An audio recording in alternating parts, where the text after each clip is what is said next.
बिस्मिल्लाहिर्रहमानिर्रहीम। साईं सरदार का बड़ा सोहना सुनखना ते सुलखना कलाम लैके तो तुहाडी खिदमत च हाज़र हाँ।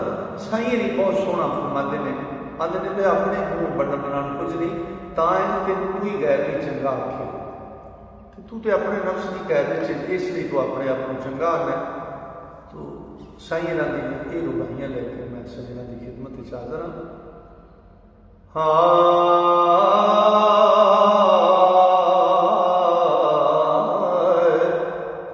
चंगा नहीं मुँह बनना आप चंगा, चंगा तो जे आज कर आखण गैर चंगा, ते गैर नाल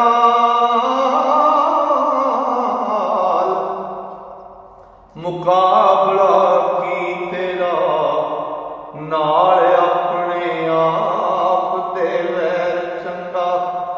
अदब इश्क दे नाल जे कम निकले, ओ शौकी विच नहीं रखना पैर चंगा, ते बुए बुए दी चिड़क सरदार पहली, लेना एक दरवाज़ों खैर चंगा। ओ बुए बुए दी चिड़क सरदार पैड़ी, लेना एक दरवाज़ों खैर चंगा। ते जख्मी दिलां मारना तीर ताने, कर शुक्र तेरा रेड़ा रिड़ गया है। ओ तेरी अपनी अकल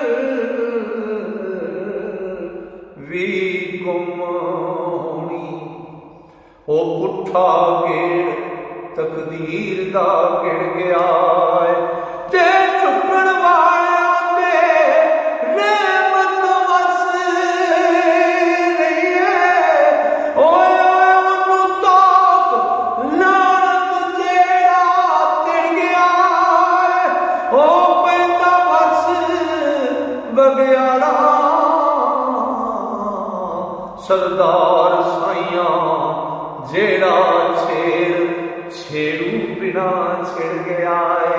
ओ पैंदा वस बगियाड़ा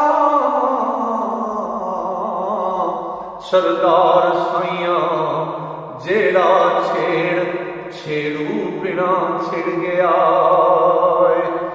ते बोली मुँह दी बातमी राज दसे, साध बुझ लेंदे जदों चोर बोलन। ओ अंदर पवे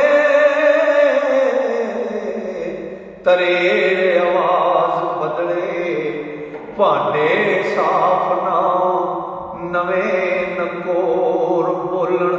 कामल मर्द दा कौल ते फेर को, ओ सच्चे कदी रख सच्चे कदी ना रख के खोड़ बोलन। ओ दर्जे पान न कदी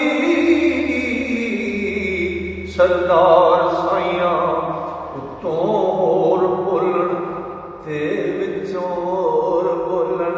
ओ दर्जे पान ना कदी सरदार साइयां, उत्तों होर बोलन ते विचों होर बोलन। लो जी अज दा इह कलाम साईं दा तुहाडी नज़र रब सोहना फजल करे। रब सोहने ने फजल किया, इसावां ने जारी की।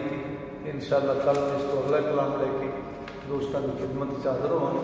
तां तक वास्ते अल्लाह सोहने दे वाले रब सोहना तुहानूं मेरे सारे मोहब्बत नाल सुनने वाले श्रोतियां अपने फजल नाल, अपनी रहमतां नाल ते अपनी वड्डियां मेहरां नाल रखे।